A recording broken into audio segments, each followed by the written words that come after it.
Hello student, कैसे आप सब। तो आज की क्लास में अपने सब जो है ब्रिलियंट का क्वेश्चन बैंक चैप्टर नंबर 5 को देखने वाले हैं। और इसमें केवल और केवल अपने सब जो है ऑब्जेक्टिव टाइप क्वेश्चन को ही देखेंगे। ऑब्जेक्टिव टाइप क्वेश्चन देखने का मेन रीजन क्या है, तो बहुत सारे बच्चे जो है क्वेश्चन बैंक से तो ऑब्जेक्टिव पढ़ते हैं, लेकिन उसमें बहुत सारा गलत ऑप्शन भी दिया रहता है। बच्चे सब जो है गलत ऑप्शन को जो है सेलेक्ट कर देते हैं। इसीलिए जो है इस चैप्टर से जो है केवल और केवल अपने सब ऑब्जेक्टिव टाइप क्वेश्चन को डील करेंगे। साथ ही साथ जो है अपने सब ये भी देखेंगे कि इस चैप्टर से ऑब्जेक्टिव कितना महत्व रखता है, कितना महत्वपूर्ण है ऑब्जेक्टिव को देखना। जैसे कि अपने सब देख रहे हैं यहाँ पर जो है यहाँ पर जो कुछ डेटा दिया हुआ है कि ऑब्जेक्टिव टाइप क्वेश्चन जो है किस साल कितना क्वेश्चन पूछा गया है। जैसे कि यहाँ पर देख रहे हैं वर्ष 2011 में जो है टोटल इस चैप्टर से 4 ऑब्जेक्टिव पूछा गया था। 12 में 3 ऑब्जेक्टिव, इसी तरीके से जो है 2 ऑब्जेक्टिव। 14 में तो एक भी ऑब्जेक्टिव टाइप क्वेश्चन था ही नहीं, इसी ऑब्जेक्टिव टाइप क्वेश्चन में जो है यहाँ पर क्रॉस लगा हुआ है। 2015 में 4 क्वेश्चन, 3 क्वेश्चन, मतलब देखा जाए इसी तरीके से जो है अपने सब कुछ इधर भी देख सकते हैं। 17 में जो है 3 क्वेश्चन, 18 में 5 क्वेश्चन, 19 में 2 क्वेश्चन, 20 में 3 क्वेश्चन, 21 में देखिए 7 क्वेश्चन पूछा गया, 22 में 3 क्वेश्चन पूछा गया है। इसी तरीके से जो है इससे अगला साल जो है आपको 4 क्वेश्चन पूछा गया है। मतलब इस चैप्टर से आपको ऑब्जेक्टिव टाइप क्वेश्चन रहता ही है। तो इसीलिए जो है इस चैप्टर का जितना ऑब्जेक्टिव टाइप क्वेश्चन है उस क्वेश्चन को अपने सब केवल और केवल इसमें डील करेंगे। फिर समय बचेगा तो अपने सब सब्जेक्टिव टाइप क्वेश्चन पर भी अपने सब ध्यान देंगे। अब यहाँ पर देखिए जो है ऑब्जेक्टिव टाइप क्वेश्चन की बात करेंगे तो इसमें पहला क्वेश्चन क्या है। पहला क्वेश्चन आप लोग बनाइए, ध्यान दो इधर, ध्यान दो। पहला क्वेश्चन क्या लिखा है कि पृथक्करण के सिद्धांत को और क्या कहते हैं, यानी कि इसे जो है इंग्लिश में कहेंगे law of segregation. Law of segregation को हम और किस नामों से जानते हैं, तो आप जानते हैं लॉ ऑफ सेग्रीगेशन को युग्मकों की शुद्धता के नियम से जानते हैं। किसके नाम से जानते हैं? युग्मकों की शुद्धता के नियम से जानते हैं। जब हम आपको लॉ ऑफ सेग्रीगेशन आपको बताए थे थ्योरी टाइप क्वेश्चन, तो उस समय हम इसके बारे में आपको बताए हुए थे। नेक्स्ट क्या लिखा है, मेंडल ने प्रतिपादित किया। किसको प्रतिपादित किया था? ऑप्शन को भी अपने सब देखते हुए चलेंगे। पहला में क्या लिखा हुआ, संलग्नता का नियम, लिंकेज के बारे में बताया था, बिल्कुल नहीं बताया था। दूसरा में है 10% ऊर्जा का नियम, बिल्कुल नहीं। अगला का था अनुवांशिकता का नियम, तो हाँ अनुवांशिकता का नियम बताया था, बट अगला ऑप्शन भी अपने सब पढ़ लेंगे, कहता है इनमें से कोई नहीं। तो यहाँ पर तीसरा सी नंबर ऑप्शन आपका जो है सही होगा, अनुवांशिकता का नियम। हम जो आपको ये वीडियो बना करके दे रहे हैं, आपसे रिक्वेस्ट है कि आप किसी भी जो है अदर यूट्यूब चैनल से वीडियो ना देखें, क्योंकि बहुत सारे टीचर क्या करते हैं डायरेक्ट जो ऑप्शन में रहता है उसका ऑप्शन याद करके जो है आपको राइट आंसर जैसा है ऑब्जेक्टिव बुक में वैसा आपको बता देता है। सही रीजन ढूंढिए कि आखिर क्यों यही आंसर होगा, उस तरीके से पढ़िएगा तो आपका ऑब्जेक्टिव टाइप क्वेश्चन गलत नहीं होगा। 100% चांसेस रहेगा कि अपने सब सही क्वेश्चन को ही लगाएंगे। आगे क्या करता है कि अर्जित गुणों के वंशागति का सिद्धांत किनके द्वारा दिया गया था, ये साइंटिस्ट के बारे में यहाँ पर दिया गया है। तो अर्जित गुणों का वंशागति सिद्धांत लेमार्क के द्वारा दिया गया था। किसके द्वारा दिया गया था? लेमार्क। साथ ही साथ क्या अब नेक्स्ट क्वेश्चन क्या है, अनुवांशिकी के जनक यानी कि फादर ऑफ जेनेटिक्स किसे कहा जाता है, तो ग्रेगर जॉन मेंडल साहब को कहा जाता है, या फिर डायरेक्ट लिख सकते हैं मेंडल साहब को। तो सी नंबर में क्या ऑप्शन है? मेंडल। तो राइट आंसर क्या हो जाएगा अपने सबको? सी नंबर, ठीक है।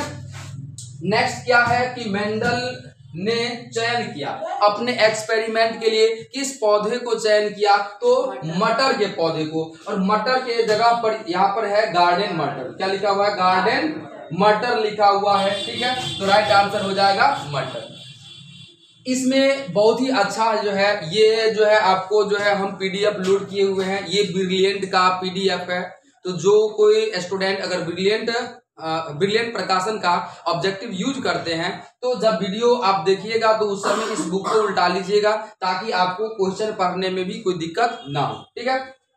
यहाँ पर यूनिट बाय यूनिट दिया हुआ है तो आपको स्टडी करने में कोई दिक्कत नहीं होगी। नेक्स्ट अगर अपने सब देखेंगे तो देखिए यहाँ पर जो है अगला लिखा है उदाहरण आधारित क्वेश्चन, यहाँ पर कुछ जो है कुछ सेंटेंस लिखा हुआ है, इसको पढ़ना रहता है और उसको पढ़ने के बाद क्वेश्चन बनाना पड़ता है। बट इस तरीके का क्वेश्चन जो है, इस तरीके का क्वेश्चन अब नहीं पूछी जाती है, तो इसीलिए अपने सब इस क्वेश्चन पर ध्यान नहीं देना। जिस टाइप का क्वेश्चन नहीं पूछेगा वहां पर अपने सब समय बर्बाद नहीं करेंगे, क्योंकि अपने सब का एग्जाम बहुत ही नजदीक है। ठीक है, अब नेक्स्ट अपने सब देखेंगे। यहां देखिए क्वेश्चन क्या कह रहा है यहाँ पर कि मेंडल का नियम का एक अपवाद है। एक्सेप्शन आपको हम बताए हुए हैं, एक्सेप्शन आपको बैच में बताए हुए हैं। देखो law of dominance, law of dominance जब अपने से पढ़े हुए थे तो उस समय बता दिए थे कि लॉ ऑफ डोमिनेंस का भी एक्सेप्शन है, लॉ और लॉ ऑफ इंडिपेंडेंट असॉर्टमेंट का भी एक्सेप्शन है,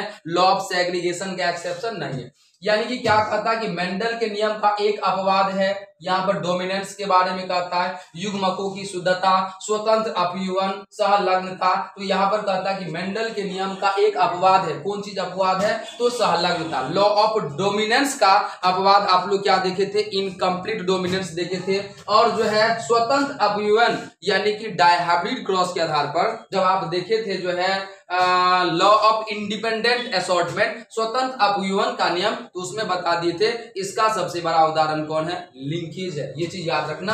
तो यहाँ पर जो भी ऑप्शन है उसमें से राइट ऑप्शन क्या है? आपको जो है सहलग्नता। यह जो क्या है मेंडल साहब इसके बारे में नहीं बताए हुए थे, और इस सहलग्नता पर, लिंकेज पर मेंडल साहब का कोई नियम लागू नहीं होता। आगे क्या लिखा है? F2 संतति की बाह्यलक्षणीय अनुपात।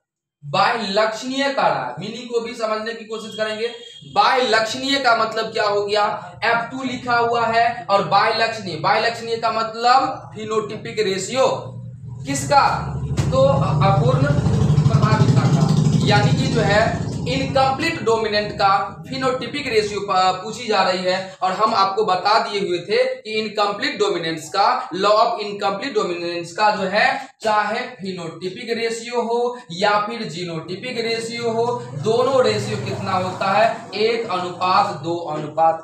तो यहाँ पर राइट आंसर क्या हो जाएगा? 1:2:1 हो जाएगा। ठीक है, इस बुक में भी अगर दूसरा ऑप्शन दिया होगा तो उस ऑप्शन को आप लोगों को जो है टिक नहीं लगाना है, या उसके अनुसार आपको याद नहीं करना है। जो यहाँ पर हम बता रहे हैं उन्हीं चीजों को फॉलो करना है। ठीक है, अगर आपको लगेगा कि किसी क्वेश्चन का हो सकता है कि जल्दबाजी में या मिस्टेक से हमसे कोई गलत आंसर लग जाए, तो अगर आपको ऐसा लगे तो आप कमेंट बॉक्स में कमेंट भी कर सकते हैं। उनको हम देखते हुए नेक्स्ट वीडियो में उस क्वेश्चन को सुधार भी देंगे। अगर आपको लगेगा ऐसा तो बिल्कुल आप कमेंट कर सकते हैं। अगला क्या लिखा है? एक संकर क्रॉस का फिनोटिपिक अनुपात। एक संकर क्रॉस का मतलब क्या हो गया?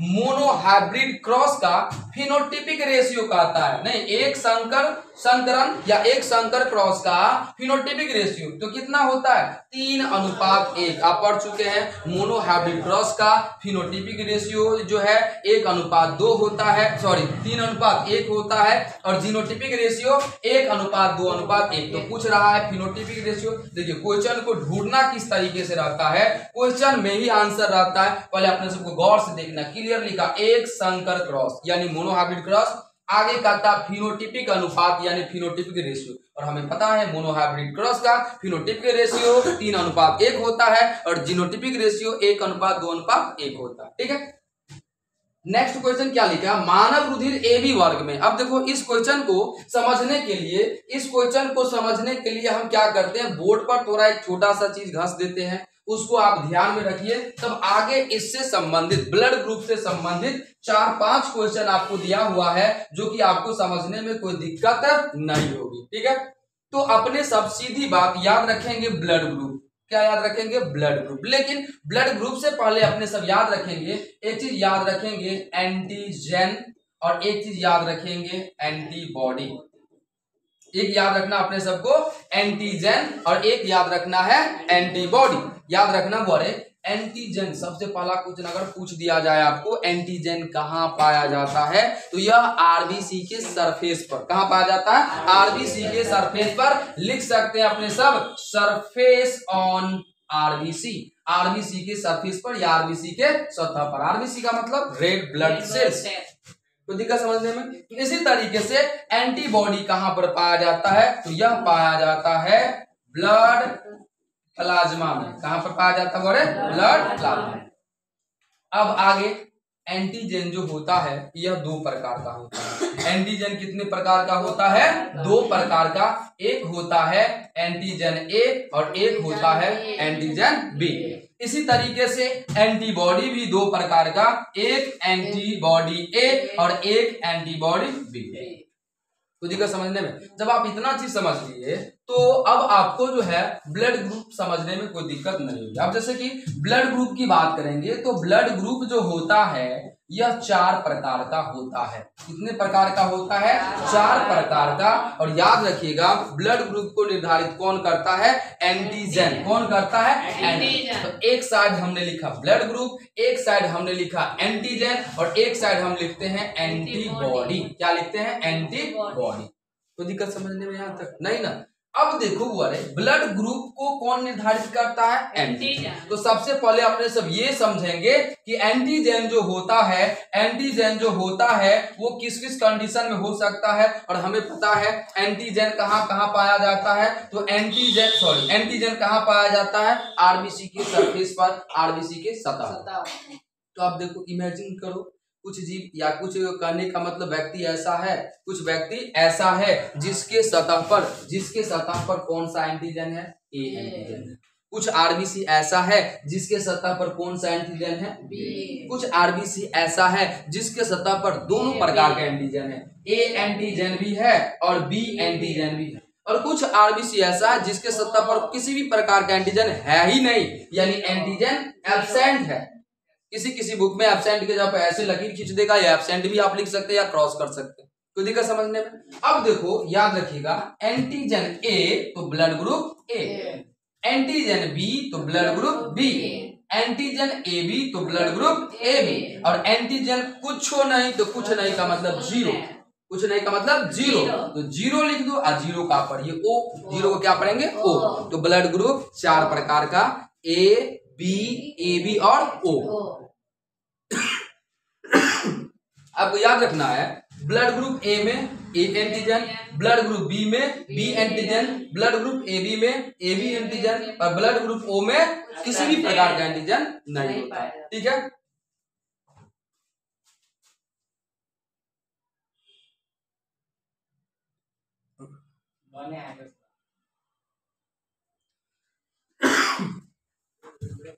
अब आगे ध्यान दो बारे, आगे क्या ध्यान देना आपने सबको। जब इतना चीज समझ गए तो एंटीजन लिख लिया, तो अब अपने सबको एंटीबॉडी लिखना। क्या लिखना? एंटीबॉडी। एंटीबॉडी जस्ट इसका उल्टा होता, इसका जस्ट क्या होता? उल्टा। अब एंटीजन ए है तो एंटीबॉडी क्या हो जाएगा? बी। एंटीजन अगर बी है तो एंटीबॉडी क्या हो जाएगा? ए। एंटीजन अगर दोनों प्रकार का है तो एंटीजन एब्सेंट होगा। एंटीजन क्या होगा? एब्सेंट होगा ही नहीं। अगर एंटीजन है ही नहीं तो यहां पर दोनों प्रकार का एंटीजन होगा, ए एंड बी। तो दिक्कत समझने में? कहने का मतलब ब्लड, अब देखो ऑब्जेक्टिव टाइप क्वेश्चन में अपने सबको ये चीज याद रखना है कि जब ब्लड ग्रुप ए होगा तो एंटीजन ए होगा, एंटीबॉडी बी होगा। तो दिक्कत समझने में? जब ब्लड ग्रुप बी होगा तो एंटीजन बी होगा, एंटीबॉडी ए होगा। ब्लड ग्रुप ए बी होगा तो दोनों प्रकार का एंटीजन होगा, ब्लड ग्रुप ए बी होगा तो दोनों प्रकार का एंटीजन होगा और साथ ही साथ एंटीबॉडी क्या होगा? अनुपस्थित होगा, एब्सेंट होगा। ठीक है? जब ब्लड ग्रुप ओ होता है तो एंटीजन होता ही नहीं है, और जब एंटीजन नहीं होगा तो दोनों प्रकार का एंटीबॉडी पाया जाता है। तो दिक्कत समझने में? जब आप इतना बात समझ गए तो इससे आगे भी हम आपको बताएंगे, बट इससे पहले जो क्वेश्चन था हम उसको डील कर लेते हैं। साथ ही साथ आप जो है नोट में ये चीज याद रख लीजिए कि ब्लड ग्रुप ए बी को यूनिवर्सल एक्सेप्टर कहा जाता है, यूनिवर्सल एक्सेप्टर कहा जाता है। अब ब्लड ग्रुप ओ को यूनिवर्सल डोनर कहा जाता है। डोनर का मतलब सभी को अपना ब्लड दे सकता है। कोई दिक्कत? तो आपको पूछ देगा निम्नलिखित में से कौन सा ब्लड ग्रुप यूनिवर्सल डोनर है, यानी सार्वभौमिक है या सर्वदाता है। तो ब्लड ग्रुप ओ को सर्वदाता कहते हैं, यूनिवर्सल डोनर कहते हैं, और ब्लड ग्रुप ए बी को यूनिवर्सल एक्सेप्टर कहते हैं। क्यों कहेंगे? क्योंकि यह सबका ब्लड ले सकता है। ठीक है? वो अपना ब्लड सभी को दे सकता है। तो दिक्कत समझने में? अब अपने सब जो है पहले क्वेश्चन को डील कर लेते हैं, फिर अपने सब जो है देखेंगे इससे आगे जो है ब्लड ग्रुप के बारे में भी जो है। तो अपने सब थे कहां पर, यहां पर देखो बुआरे। अब ये क्वेश्चन आप लोग स्वयं बना सकते हैं, जैसे कि आप ही हमको बना करके दिखाइए। क्या लिखा हुआ यहाँ पर बुआरे, मानव रुधिर ए बी वर्ग में, आप ही बताइए क्या होगा आंसर, क्या होगा आंसर?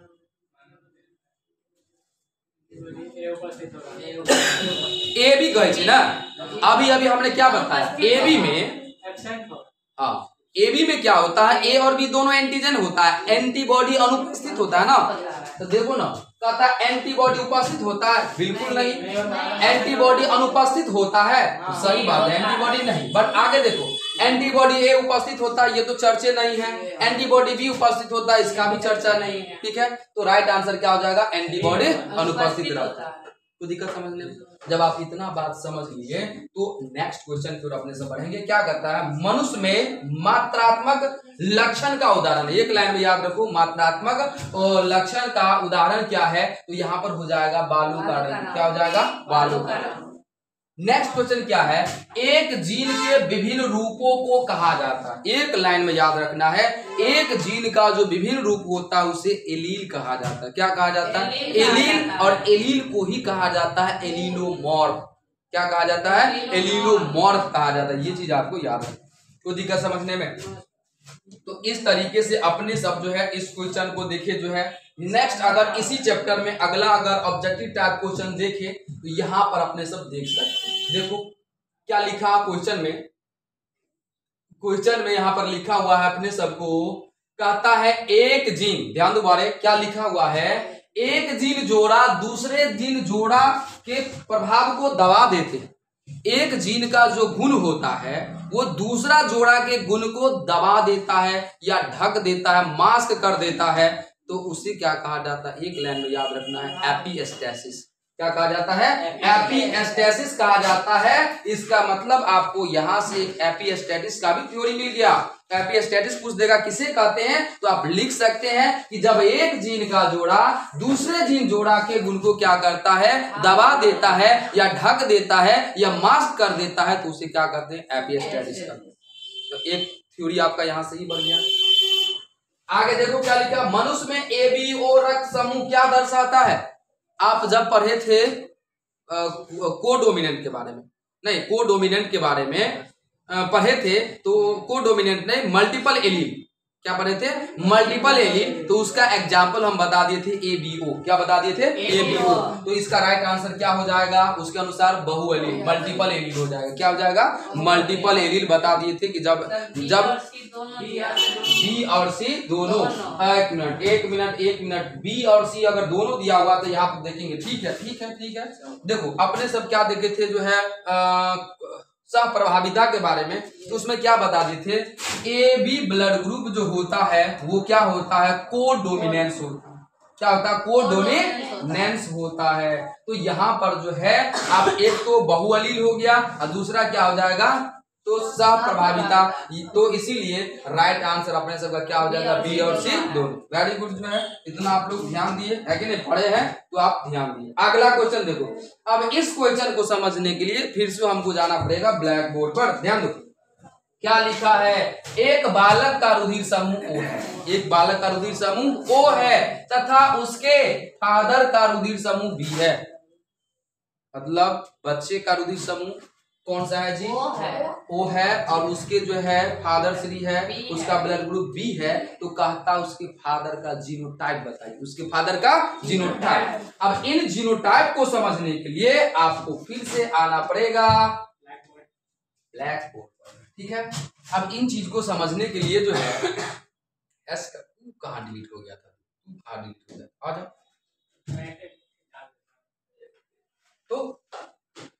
तो अब अपने सब जो है आगे देखो बारे क्या देखेंगे। अब देखो ब्लड ग्रुप समझ गए ना, जब ब्लड ग्रुप समझ गए तो जीनोटाइप को समझना भी कोई बड़ी बात नहीं है, ठीक है।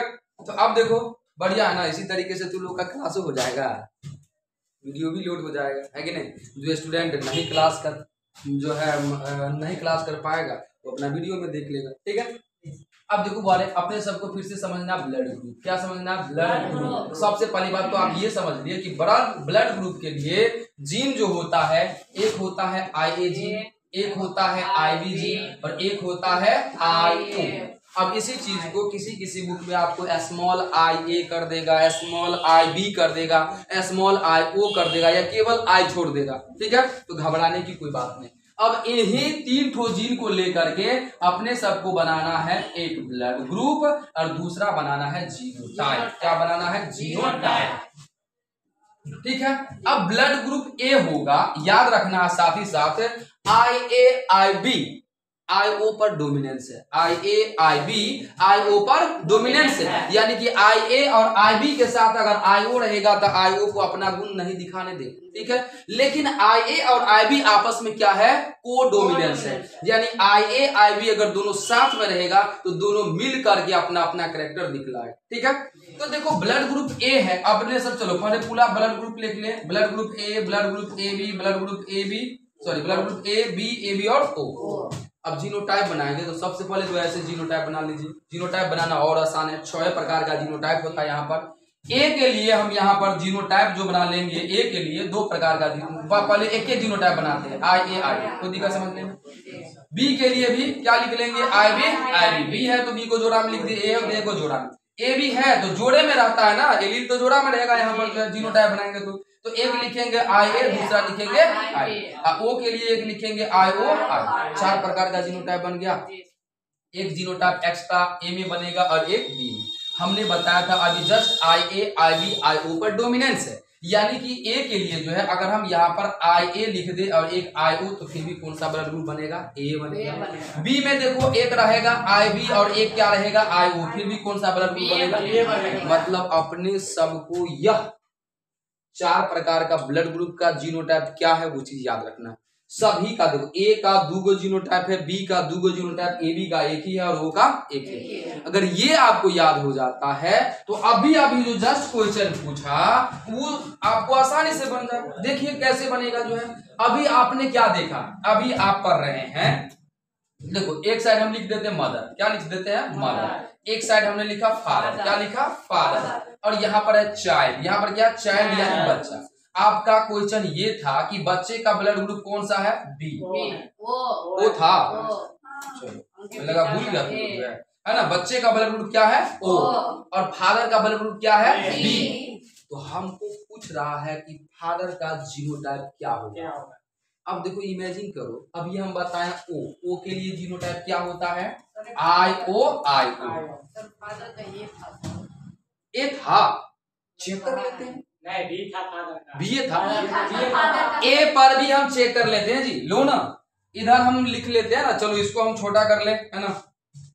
दोनों सवाल अपने से डिस्कस कर लेंगे, क्या दिक्कत है, दोनों सवाल डिस्कस कर लेंगे। अब भाई साहब थोड़ा इधर आ जाइए, है ना, और आप थोड़ा सा जो है इधर आ जाइए, इसको हम कॉपी पेस्ट कर लेते हैं। चलिए ध्यान दीजिए, आपने कहा कि नहीं सर जो है बी नहीं था, ए था, हम ए पे बना लेंगे, है कि नहीं, हम ए पर भी बना लेंगे, है कि नहीं। अब देखो बोले अपने सबको देखना क्या है, यहाँ पर जो है कि चाइल्ड का ब्लड ग्रुप क्या है, O है। फादर का ब्लड ग्रुप आप एक का बोले बी है, आप एक का बोले ए है, हम दोनों को बनाएंगे, कोई दिक्कत नहीं, ठीक है। तो हमें कहता है कि फादर का जीनोटाइप बताइए। अब देखो बच्चे में जो 2 जीन जो आया है, 2 जीन जो है, एक आया होगा मदर से, दूसरा आया होगा फादर से। तो एक जीन को हम उठा करके रख दे मदर में, एक जीन को उठा करके रख दे फादर में। इसमें बनाइएगा, इसको भी कर सकते, एक जीन मदर के पास, दूसरा जीन फादर के पास, कोई दिक्कत समझ लें। अब देखो फादर का ब्लड ग्रुप यहाँ पर क्या ले रहे हैं, बी ले रहे हैं ना। जीन जो यहाँ पर जो जीनोटाइप जो बना है वो जोड़ा में था। अब देखो बी के लिए तो 2 ही जीनोटाइप पर है ना, एक है IB के साथ IB और एक है IB के साथ में IO। पढ़ा के अब देखो एक IO तो है ही, तो बच गया कौन, IB ना। तो यहाँ पर क्या हो जाएगा, IB। तो फादर का जो ब्लड ग्रुप बी था, इसके लिए कौन सा जीनोटाइप हो जाएगा, IO। इसी तरीके से यहाँ पर देखो बड़े फादर, यहाँ पर ब्लड ग्रुप कौन है? ए। तो ए के लिए भी देखो दो ही जीनोटाइप है, आई ए और आई। इसमें तो आई ओ हो ही नहीं, तो पहले छटा जाएगा ये। इसमें देखो आई ओ है तो आई ओ तो है ही, बच गया कौन? आई ए। तो ए के लिए यहाँ पर जीनोटाइप क्या हो जाएगा? आई ए आई ओ हो जाएगा। कोई दिक्कत समझने में आता नहीं ना? अब देखो आपका आंसर मिलता है कि नहीं मिलता है जी? देखो क्या लिखा है यहाँ पर, एक बालक का रुधिर समूह ओ तथा उसके पिता का रुधिर समूह बी। पिता का रुधिर समूह क्या है? बी है। तो देन कहता है कि उसके पिता का जीन क्या होगा, इनमें से कौन सा होगा? तो कहां पर है? आई ओ के साथ में आई। राइट आंसर हो जाएगा। जीनोटाइप याद रहेगा। इस प्रकार का कितना खतरनाक क्वेश्चन पूछा जाएगा, आप लोग बना लीजिएगा। नहीं जी, चलो नेक्स्ट क्या बढ़ते हैं। अच्छा था, समझ गए इसीलिए अच्छा था। अपने अड़ोसी पड़ोसी बताए थे, आप अपने अड़ोसी पड़ोसी से पूछ करके देखिएगा। वो ऑप्शन के थ्रू डायरेक्ट ऑप्शन बारेगा जो है, तो सीधे बोलेगा हमको आंसर से मतलब है कि नहीं? हम कहते काहेला होगा यही आंसर, हम उस पर काहेला नहीं चर्चा करेंगे। क्या समझे? अगर इस तरीके से आप बना लेते हैं तो अभी तो आप स्टूडेंट लाइफ में है ना, क्या कोई जरूरी है कि ये क्वेश्चन आपको बोर्ड में पूछा जाएगा, दूसरे एग्जाम में नहीं पूछी जा सकती है? तो एक ही सिद्धांत है कि इस तरीके से पढ़िए कि आपको फ्यूचर में भी काम देगा। अभी नहीं कि आज पढ़ रहे हैं, कल फिर से पढ़ाई के लिए फिर से पढ़ना पड़ेगा वही चीज, तो ये इंटर में समय बर्बाद करके क्या फायदा है कि नहीं? तो सही जगहों पर पढ़े और सही चीज पढ़े, ठीक है? ध्यान दो। अगला क्या लिखा बड़े, एक ही स्थान पर उपस्थित रहने वाले जीन जिनका विभिन्न अभिव्यक्ति हो कहलाते हैं। ध्यान दो बारे, अब ये सवाल बनाइए तो आप क्या कहता है कि जो है एक ही स्थान पर उपस्थित रहने वाला जीन एक ही जगह पर उपस्थित है, जिनकी विभिन्न अभिव्यक्ति हो तो वो कहलाते हैं, क्या कहलाएगा? मल्टीपल एलील कहलाएगा, बहुजीन कहलाएगा, सह प्रभाविता कहलाएगा या ऑन्कोजीन? मल्टीपल क्या कहलाएगा? Multiple allele. कोई दिक्कत समझने में? अब देखो अगला क्वेश्चन क्या है जी? अगला क्वेश्चन क्या है? तो अगला क्वेश्चन है अपने सबके बीच में, कहता है इनमें से कौन सा रक्त समूह सार्वभौमिक है? अभी हमने जस्ट बताया ना, सार्वभौमिक का मतलब यूनिवर्सल डोनर, सर्वदाता। तो राइट आंसर क्या हो जाएगा जी? ओ हो जाएगा। अब देखो मानव रुधिर ओ वर्ग में, देखो ना क्या बता दिए, ओ में एंटीजन होता ही नहीं है, एंटीबॉडी दोनों प्रकार का होता है ना जी? तो लिखा है एंटीजन अनुपस्थित होता है। हाँ यही होता है, लेकिन नहीं यही होता है ना जी? ठीक है, मस्ती में बनाओ, ठीक है। अगला क्या लिखा है, द्विसंकर क्रॉस में अनुलक्षणी। देखो यहाँ पर नहीं समझ में आया तो पोस्ट में देख लो, फिनोटाइपिक अनुपात होता है। देखो ना द्विसंकर है ना, तो डाई हाइब्रिड क्रॉस का फिनोटाइपिक रेशियो हमने बता दिया क्या, 9:3:3:1। Right answer. और जीनोटाइपिक रेशियो क्या बता दिया था, 4 टाइम, एक आएगा 4 टाइम, 2 आएगा 1 टाइम, 4 आएगा। तो और इजी है कि नहीं है? तो इस तरीके से राइट आंसर, कोई दिक्कत नहीं ना समझने में, दिक्कत होगा तो सीधे बोलेगा। चलो नेक्स्ट अपने सब देखे, नेक्स्ट क्वेश्चन अब अपने सब देखेंगे। तो कहने का मतलब जो है इस साइड देखो, ठीक है। अगला क्वेश्चन आपका जो है यहाँ पर है, देखो बोले अब ये चीज देखो ना, जब बैच में पढ़ा रहे थे तो माथा दुख रहा था ना, कौन? बबीता है कि नहीं? देखो क्या लिखा हुआ है यहाँ पर, अब वो क्वेश्चन आ गया ना, क्वेश्चन बैंक में पूछा हुआ है, इसीलिए बता दिए थे सेक्स डिटर्मिनेशन वाला आपको याद रखने के लिए। क्या लिखा है, जेड डब्ल्यू तरह का लिंग निर्धारण किसमें देखा गया है? यानी कि जेड और जेड डब्ल्यू प्रकार का सेक्स डिटर्मिनेशन किसमें पाया जाता है? पक्षी मोड़ में होगा। किसमें होगा? मोड़ में। ये अधिकांशतः पक्षियों में पाया जाता है, ठीक है। एक बार देख लेना ऑप्शन जो है यहाँ के अनुसार जो है 3 चट्टा होगा, तो एक बार देख लेना, ठीक है। बुक में एक बार जो देख लेना, फिर आपको बता देना, ठीक है। अगला क्या है, अगला क्या, दूसरा नंबर, क्रॉसिंग ओवर किस अवस्था में होता है? ध्यान दो बारे, क्रॉसिंग ओवर किस अवस्था में होता है? तो यह होता है पैकिटिन। अब देखो याद करो 11th का जो है मियोसिस, नहीं मियोसिस 2 स्टेप में कंप्लीट होता है, मियोसिस फर्स्ट और दूसरा मियोसिस सेकंड। मियोसिस फर्स्ट को 4 भाग में बांट दिया था, prophase first, metaphase first, anaphase first और लास्ट में टेलोफेज फर्स्ट। बट यहाँ पर जो है प्रोफेज फर्स्ट को का भी जो है 5 सब फेजेज है, जिसको हम लोग याद रख सकते हैं LZPDD। L4 leptotene, Z4 जैगोटीन, P4 पैकिटीन, D4 डैप्लोटीन और D4 डाइकाइनेसिस। उसमें से इस पैकेटिन स्टेज में क्या होता है, क्रॉसिंग ओवर होता है। ये चीज आपको याद रखनी, ठीक है। तो राइट आंसर क्या हो जाएगा आपको, पैकेटिन। तो दिक्कत समझने में यहाँ तक, देखो ये चीज नहीं समझने में दिक्कत हुआ तो अगला क्वेश्चन सेम है, देखो ना फिर से दे दिया, क्रॉसिंग ओवर किस अवस्था में होता है, तो क्या हो जाएगा, पैकेटिन हो जाएगा, ठीक है। तो दिक्कत समझने में यहाँ तक। अगला देखो क्या लिखा है, 2n+1, क्या तो क्या बारे 2n+1 के कारण बच्चे मंद बुद्धि के होते हैं, उसे क्या कहते हैं। हम बता दिए थे ऐसा 21वां क्रोमोसोम पर एक क्रोमोसोम बढ़ने के कारण होता है। जब ऐसा कंडीशन रहेगा तो उस कंडीशन में जो बीमारी जो होता है उसे डाउन सिंड्रोम कहा जाता है। क्या कहा जाता है, डाउन सिंड्रोम। तो दिक्कत समझने में। अगला देखो बारे, अगला क्या लिखा, कानों पर बाल की बहुलता का जीन पाया जाता है। कान पर जो बालों की बहुलता का जो जीन जो होता है वो वाई क्रोमोसोम पर, एक लाइन में याद रखो, किस पर पाया जाता है, वाई क्रोमोसोम पर पाया जाता है, ठीक है। जाओ जाएगी तो अगला ध्यान दो बारे, अगला क्या लिखा है, कहता विभिन्नता का मुख्य स्रोत है। ध्यान दो बारे, विभिन्नता, विभिन्नता का मतलब क्या है, वेरिएशन, वेरिएशन का मुख्य स्रोत क्या है, तो उत्परिवर्तन। क्या है, उत्परिवर्तन। वैसे देखो हम वेरिएशन कर रहा है नहीं जी, वेरिएशन में क्रॉसिंग ओवर का भी चर्चा कर सकते हैं, लेकिन मेन जो होता है ना, मेन जो होता है विभिन्नता का, वेरिएशन का मेन सोर्स वो होता है म्यूटेशन। कौन सा होता है, म्यूटेशन होता है। तो राइट आंसर अपने सब म्यूटेशन ही रखेंगे, ठीक है। क्रॉसिंग ओवर देता तो थोड़ा सोचते, या रिकॉम्बिनेशन देता तो थोड़ा सोचते, बट उत्परिवर्तन दिया हुआ तो अपने सब उसी को लेते। 5 नंबर क्वेश्चन में देखिए, 5 नंबर क्वेश्चन जिस प्रकार का दिया हुआ है उस प्रकार का क्वेश्चन बोर्ड पूछना बंद कर दिया है, तो हम इस पर ज्यादा समय आपको नहीं देंगे, ठीक है। अगर आपको समझना होगा तो कह दीजिएगा, हम इस पर भी अलग से वीडियो बना देंगे। अब देखो बारे, अभी अभी जस्ट आप क्या पढ़े हैं, डाउन सिंड्रोम के बारे में ना। अब यहाँ पर देखो कौन सा बीमारी है, यहाँ पर कौन सा बीमारी है जी, कहाँ गया जी, यहाँ पर देखो। तो ध्यान दो बारे, जब टर्नर सिंड्रोम में पूछेगा तो इसमें एक क्रोमोसोम घट जाता, नहीं नहीं नहीं, एक क्रोमोसोम क्या हो जाता है, घट जाता है। कितना हो जाएगा, 45। डाउन सिंड्रोम में एक क्रोमोसोम बढ़ जाता है, 21वां नंबर क्रोमोसोम पर एक बढ़ने के कारण, तो वहां पर 47 होता है, यहाँ पर कितना हो जाएगा, 45। आगे लिखा सिक्कल कोशिका एनीमिया, सिक्कल सेल एनीमिया का चर्चा कर रहा है, ठीक है। कहता है किस प्रकार का रोग है, लिंग संबंधी रोग है, ऑटोसोमल संबंधी रोग है, कहता है कमी जनित रोग जो भी हो, है ना, मेटाबॉलिक कार्यकी या जो है चयापचय संबंधी रोग है। कौन सा रोग हो जाएगा यहाँ पर, जो है ऑटोसोमल, बता देते ना, sickle cell anaemia, phenylketonuria, और बता दिए थे एक और था, वो सारा क्या है, ऑटोसोमल संबंधी, ऑटोसोम में गड़बड़ी के कारण होता होगी रिसेसिव कंडीशन, नहीं जी।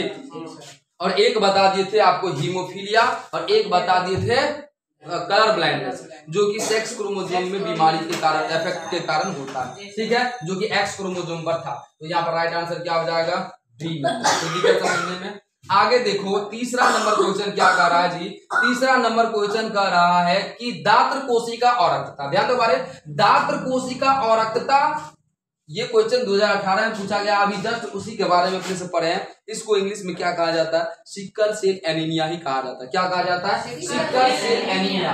दात्र कोशिका औरक्तता प्रदर्शित करता है किसको, एपिस्टेटिस को, या फिर जो है सप्रभाविता को, या प्लियोट्रॉपी को, या फिर अपूर्ण प्रभाविता को। तो राइट आंसर क्या हो जाएगा यहाँ पर, जो है सी नंबर, डायरेक्ट याद रखिए, ठीक है। इसी तरीके से अब देखो ये क्वेश्चन आ गया, अब यहाँ पर आप लोग थोड़ा दिमाग लगा सकते हैं। देखो क्या दिया हुआ है, एक समान दृष्टि वाली महिला, महिला नॉर्मल है, उसे किसी भी प्रकार का मतलब फिनोटाइप में कोई चेंजिंग नहीं, लेकिन क्लियर लिखा जिसके पिता वर्णांध है, वर्णांध मतलब कलर ब्लाइंडनेस के द्वारा अफेक्टेड है, कहता की शादी एक समान दृष्टि वाले से हो जाता है, समान दृष्टि वाले मेल से जब हो जाए तब उसके होने वाले जो संतान होगा, पुत्र एवं पुत्री होगा, में वंशता की संभावना इनमें से क्या होगी। हम डायरेक्ट 50% कहाँ से पता चला, पढ़ाए थे, बट जो वीडियो देख रहा है उसको कैसे पता चलेगा, करवा करके दिखाए थे। एक बार और देख लेते हैं क्या, देखो वर्णांता है ना, कलर ब्लाइंडनेस है, तो डायरेक्टली हम बोर्ड पर आ जाए, आ जाए जी बोर्ड पे। तो हम इसी में इसको ऊपर खिसका देते हैं, कोई दिक्कत नहीं है, ध्यान दो बारे। तो अभी अभी क्या था क्वेश्चन जो है कि एक सामान्य लड़की है, नॉर्मल क्या है, सॉरी मतलब फादर उसका नॉर्मल है, फादर करते, महिला नॉर्मल है ना, महिला जो है वह नॉर्मल है, मतलब इसे किसी भी प्रकार का कोई बीमारी, लेकिन इसका फादर जो था, इसका जो फादर श्री था वो कलर ब्लाइंडनेस के द्वारा अफेक्टेड था। जब यह अफेक्टेड रहता है तो हमें पता है मेल के पास तो एक ही सेक्स क्रोमोसोम होता है ना जी, एक्स, तो एक्स एक ही होगा, तो यह कलर ब्लाइंड के द्वारा क्या होगा, अफेक्ट। और हमें पता है कि फादर के द्वारा ही, फादर के सेक्स क्रोमोसोम के द्वारा ही निर्धारित होता है कि आने वाला संतान लड़का होगा कि लड़की। अब महिला जो है इसमें पिताजी का एक्स गुणसूत्र आएगा, एक तो अफेक्टेड है और दूसरा नॉर्मल है। हम जानते हैं यह रिसेसिव कंडीशन में बीमारी को शो करता है, तो इस कंडीशन में हमें कोई बीमारी शो नहीं होगा, फिनोटाइप में किसी भी प्रकार का कोई चेंजिंग नहीं होगा, बट यह कैरियर महिला है। कैसा कैरियर। अब इसका शादी हो जाता है नॉर्मल मेल से, नर से हो जाता है, तो उस कंडीशन में जो है, उस कंडीशन में क्या होगा, तो देखो एक्स क्रोमोसोम भी ठीक, वाई क्रोमोसोम भी ठीक, हम गैमेट्स बनाएंगे, एक्स कलर ब्लाइंडनेस अलग हो जाएगा, एक एक्स नॉर्मल है, यहाँ पर भी एक एक्स नॉर्मल है, वाई नॉर्मल, मतलब इसे तो कोई बीमारी ही नहीं, कोई दिक्कत समझने में। जरा इसको हम छोटा कर ले, क्या दिक्कत है जी सर बोले आप, क्या दिक्कत है बताइए, ध्यान दो। अब जब हम इसका क्रॉस जब इससे करवाएंगे तो देखो एक एक्स गड़बड़ वाला रहेगा, एक एक्स ठीक, एक एक्स कलर ब्लाइंडनेस वाला है, दूसरा एक्स क्या है तो आपको जो है नॉर्मल है। फिर जब इसको हम इसके साथ क्रॉस करवाते हैं तो एक्स अफेक्टेड है और वाई ठीक है, फिर इसको जब इसके साथ क्रॉस करवाए तो यहाँ पर एक्स नॉर्मल, इसको इसके साथ क्रॉस करवाया जाए तो एक्स नॉर्मल है, वाई भी नॉर्मल। अब देखो ना एक्स वाई है तो नॉर्मल लड़का होगा, है ना कि नहीं, नॉर्मल बॉय, ये नॉर्मल गर्ल होगा, नहीं नॉर्मल गर्ल। इसी तरीके से ये क्या होगा, क्या इन्फेक्टेड बॉय, इन्फेक्टेड बॉय ठीक है, और ये क्या होगा कैरियर गर्ल, क्योंकि एक ही एक्स गर्ल है ना, कैरियर गर्ल। आवाज नहीं, कोई दिक्कत समझने में आता नहीं ना। तो अब देखो बारे, हमें पता है कि जब संतान का निर्माण होता है तो 50-50% दोनों का रहता है, पता है 50% लड़का हो सकता है, 50% इन 50 का ध्यान दो बारे, हाँ है कि नहीं, 50% लड़का। आप देखो ना 4 संतान में से 2 लड़की है और 2 लड़का है कि नहीं, 50%, उन 50% का जो 50% लड़की है, देखो इन 50 2 लड़की है ना जी, तो इन 2 में से एक लड़की नॉर्मल है और एक लड़की क्या है कैरियर है, तो हम कह सकते हैं 50% लड़कियां जो है वो नॉर्मल है और 50% जो लड़कियां है वो कलर ब्लाइंडनेस का कैरियर है, मतलब वो अगला जनरेशन में इस बीमारी को ले जा सकता, बट उसमें ये बीमारी अभी शो नहीं है। इसी तरीके से हम कह सकते हैं 50% लड़का क्या है इन्फेक्टेड है और 50% लड़का क्या है नॉर्मल। अब देखते हैं हम ऑप्शन के थ्रू कि अब आपका ऑप्शन कह क्या रहा था, है कि नहीं।